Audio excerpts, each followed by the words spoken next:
Philippine ex-President Duterte lawyer seeks limits to victims' role in the trial. The former president's defense team wants a limited range for the identification and legal representation of drug war families and their kin.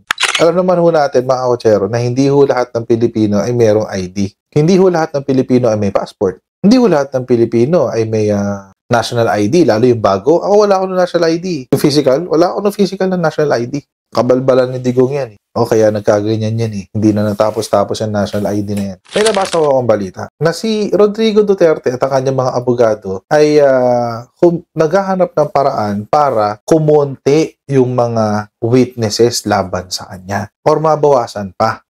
Ito po yun. Mapakita ko sa inyo. Philippine ex-President Duterte lawyer seeks limits to victims' role in the trial. O yun ang sabi niya. The former president's defense team wants a limited range for the identification and legal representation of drug war families and their kin. Yan nga ba sinasabi natin. Gusto na nilang hindi mag-witness yung mga biktima. Yan. Ganun nagaganap ngayon. The defense team of former President Rodrigo Duterte has objected to some of the items in the proposed mechanism for WOD victims seeking to participate in his trial before the ICC sa The Hague.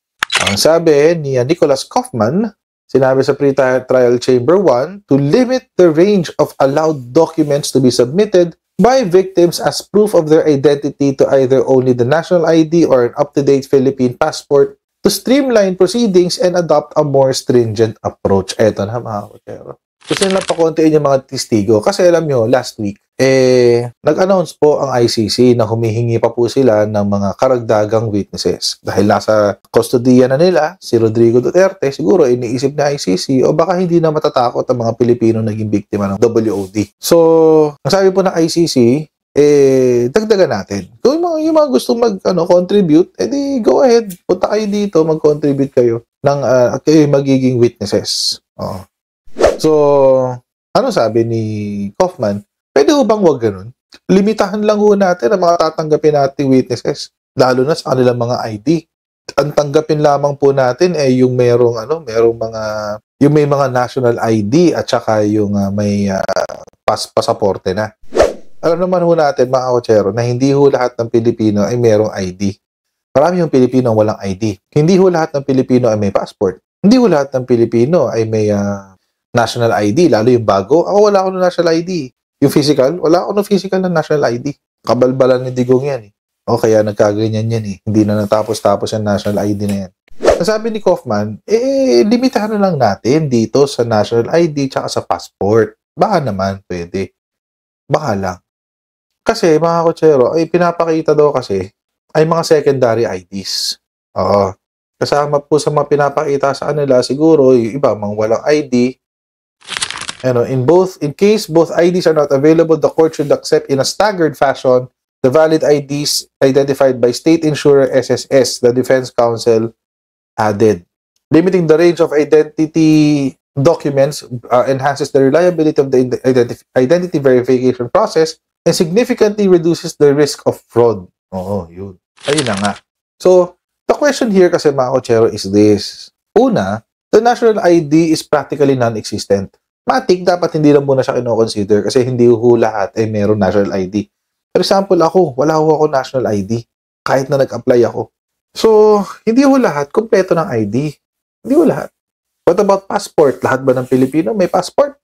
Yun ang ibig natin sabihin. Kasi dito sa sinasabi nila Nicholas Kaufman, parang gusto nilang sabihin na wag natin pansinin yung iba. Dito na lang tayo sa mga nandito sa ICC. Huwag natin pansinin yung iba. Hindi na sila kailangan dito. Ganun ho yan. Ito pa. Nagtataka sila Nicholas Kaufman kung bakit may backlog sa national ID. Napaka-unrealistic naman daw kasi nung dinedemand ng mga ID. Oo, bakit napakarami? Kailangan lang naman i-passport at national ID. Parang gano'n sila sabi ni Kaufman. But again, mga kotsero, hindi ho lahat ay may ID. Ito lang nga, binalita na nga dito na may backlog sa printing ng ID. Pero ang sabi ng mga abogado ni Digong, hindi. Joke lang yung backlog na yan. Wala ho talagang backlog. Oo. Ito pang si Nicholas Kaufman ay nakadalaw na sa Pilipinas. Alam ba niya talaga kung anong nangyayari politika dito sa Pilipinas? Panahon pa lang ni Digong may national ID na. Panahon pa lang ni Digong hindi na sila nakakapaglabas ng imprentang national ID. So, anong vague doon? Wala akong vague dyan.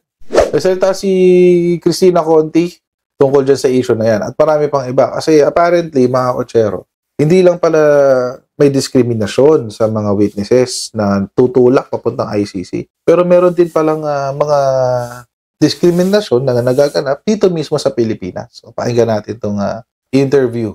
Meron pong ilang kaanak na mga naging biktima ng extrajudicial killings na nagrereklamo ng harassment online harassment po, attorney. Dagdag na nga ako yung 5, 4 plus ako, pumunta sa NBI nung Friday para manghingi ng tulong. Kasi largely hindi namin kilala kung sino tong mga to. Totoong tao ba to? O bots ba ito? O kung sino man. Paano harassment, attorney? Paano ginagawa? Ng iba't ibang klase. Una, syempre yung bullying. Sasabihin na fake na mga EJK victims kayo. Pangalawa, disinformation. Kaya kayo fake kasi alam mo ba, kapit-bahay mo ako. Ganito, ganyan. Tapos pangatlo, yung name calling. Ang papangit nyo. From that range, minsan, yung absolutely evil na, sasabihin demonyo kayo. Kaya ganong klaseng pambubuli na tingin namin coordinated kasi grabe yung frequency at saka intensity. Matagal na itong nangyayari. Pero yung frequency at saka intensity, o kumbaga yung dami nung hate speech, saka coordinated. May video pa. Kung dati pa Cyril Talker ba yan? Kaya magpo-post. Alam mo, itong si ganito, ganyan. Kaya man naming makorek. Kaya naming sagutin. Kayang i-debunk. Kaya lang dito sa systematic at coordinated yung attacks, parang kaliwat kanan, bago ka pa makasagot dun sa isa, may isa na namang bagong rumor ay nasisipot. Yung pagkikwento, nag-take na ng sariling buhay. Sino sasampahan ninyo ng reklamo nun kung hindi ninyo kilala ang gumagawa ng harassment? Kaya nagpatulong kami sa NBI na kilalanin. So, meron silang mga paraan para alamin yung, hindi lang yung actual address sa bahay. Kasi yan ang kailangan mo sa sabina totoong pangalan at totoong address. IP address. Yan. So, pwedeng pagsimulan yon. Ang NBI, pwede siya ding makipag-ugnayan sa Meta. Kung widespread and systematic ito, baka naman merong mastermind. Kaya, hindi naman sa pointless, pero kumbaga, baka mahirap kung habulin yung bawat isa sa kanila. Kaya gagawin natin kung saan nanggaling. Kasi kung pare-parehong IP address, sino ang, kumbaga, kanino yung IP address na yan? Ang nakakatawa kasi dito, mga kotsero, gustong pigilan ni Digong yung pagdadagdag ng witnesses. Alam niyo kung ano yung basis niya? ID lang. ID lang ang basis niya. I-disqualify sila dahil hindi siya sigurado sa identity. Kung wala kang passport, wala kang national ID, pwede na yung senior citizen card, PWD card, NBI clearance, and voter certification. Di ba, kung titignan niyo mga kotsero listahan na to, mga secondary ID to.